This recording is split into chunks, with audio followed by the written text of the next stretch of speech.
오늘 21번째 중에 두 번째 시간이죠. 자, 지난 시간에 입주대표의 재심의에 대한 서울시 공동주택관리계약 준칙 42조 같이 한번 알아봤습니다.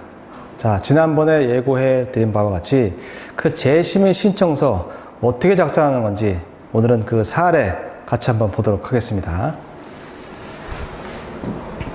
자, 재심의 신청서는 지난 시간에 관리계약 준칙 제42조 1항에 따르면 별지제 13호 서식으로다가 작성을 하라고 했어요.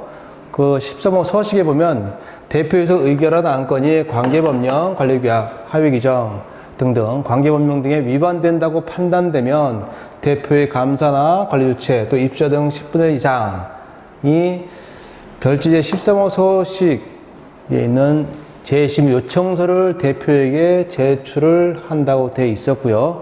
그 재심 요청서에는 다음 각 호의 사항이 포함되어야 하고 그 중에 어느 하나라도 누락되면 요청서를 받은 대표에는 접수를 보류하고 요청서의 보완을 요구할 수 있다고 했습니다.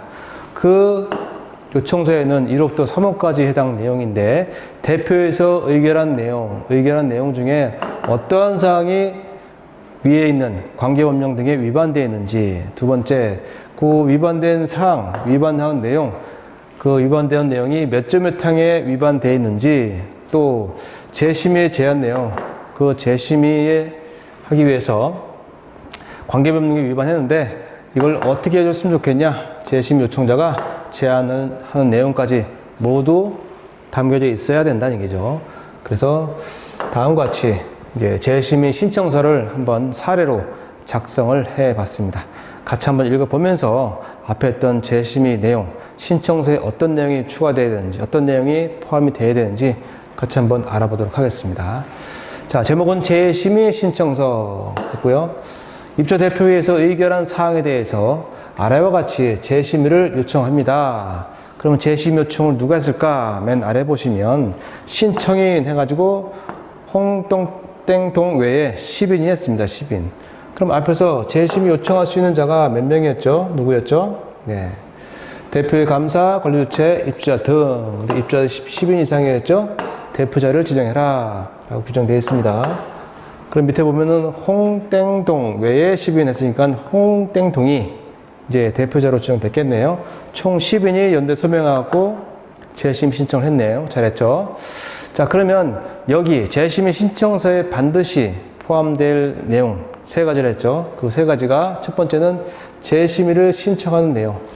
언제 의결했고 어떤 안건이 어떤 의결한 내용이 위반되는지 그 위반된 안건에 대해서 기재하게 되어 있고, 두 번째는 왜 재심의를 한 겁니까? 재심의 사유가 있겠죠. 그 재심 사유에는 관계법령 등 위에서 문제 있는 안건에 대해서 관계법령 등에서 어디에 위반되었는지 그 위반 사항을 기재해 줘야 되고, 세 번째는 재심의에서 그러면 어떻게 했으면 좋겠느냐, 요청자가 어떻게 해달라 하는 제안 내용이 또 포함이 돼야 된다.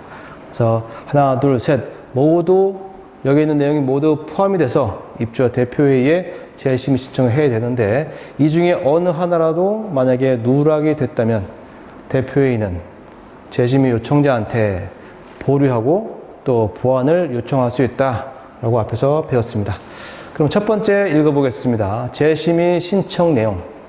제일 첫 번째는 언제 의결했는지 의결한 날짜가 특정이 되겠죠.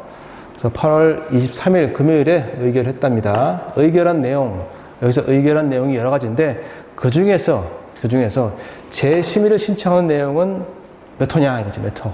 예를 들어서 10가지를 의결했는데 여기처럼 두 가지 정도가 재심의 요청 대상이라고 하면 그 재심의 대상 요청 대상 안건을 특정해 가지고 이렇게 자세하게 기재하면 된다는 얘기죠.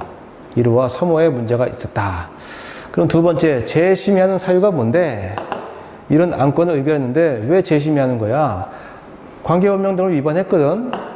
그러면 어디 위반되어 있는데 묻죠. 자, 1호 안건은 여기 파란색 일로 보시면 돼요. 1호 안건. 자, 1호 안건 뭘 위반했냐 보니까 관리계약 71조 1항을 위반했다. 71조 1항에 보면 입주자 등 이의신청 접수기간이 10일로 되어 있는데 만료가 되기도 전에 7일째에 의결을 해버렸다. 의결을 해버렸다. 자, 기존 경비업체에 재계약을 하려면 자, 첫 번째, 두 번째, 세 번째 절차를 거치라고 되어 있습니다. 첫 번째는 사업 수행 실적 평가. 제일 먼저 평가자가 그동안 기존 경비업체가 관리를 잘 해왔는지, 계약 이행을 잘 했는지, 또 재계약을 위해서 자격을 계속 유지하고 있는지, 또 앞으로 재계약을 하게 되면 또 앞으로의 비용이 얼마가 산출되는지, 이러한 종합적인 내용으로다가 사업 시행 실적 평가를 해요. 그래서 일정한 점수 이상이 되면 이제 그동안에 사업 수행을 잘 했구나 라고 판단을 하게 됩니다. 이거는 평가자가 평가해서 하는 거고, 두 번째는 평가자는 좋은 점수를 받았는데 이제 주민이 불만족할 수가 있죠. 그죠? 그러면 주민한테 자, 이의 신청을 받아야 돼요. 평가자가 사업 수행 평가를 했더니만 잘했습니다. 그래서 재계약이 필요합니다. 라고 판단했단 말이죠. 그러면 주민들도 동의합니까? 물어봐야 돼요. 그거 물어볼 때는 이의 신청 접수를 받거든요. 관리규약에서는 이의 신청을 최소한 10일 동안은 받으라 했단 말이야. 받으라 했다. 근데 여기 보시면 10일이 되기도 전에 7일째에 세 번째에는 이제 대표 의결을 받아야겠죠. 7일째에 의결을 받았다는 얘기죠. 그러면 나머지 부족한 3일 동안에 이의 신청을 더 많이 들어가지고 여기 보면 10분의 1 미만 들어와야 주민이 불만족하다 이렇게 판단하게 되는데 3일 동안에 10분의 1 이상이 될 수가 있죠. 그죠? 10분의 1 이상이 될 수 있단 말이죠. 그러면 그런 기회를 뺏었단 말이죠. 따라서 이의 신청 접수 기간이 10일이면 10일을 다 기다렸다가 11일째 이후에 대표의 의결을 받아야 되는데 7일째 기간이 만료되기도 전에 미리 이 신청 10분의 1 미만이니까 빨리 의결 받고 끝내자, 그런 마음이 있었나 봐요. 그래서 의결을 미리 했다는 거, 이게 문제가 있다는 얘기죠.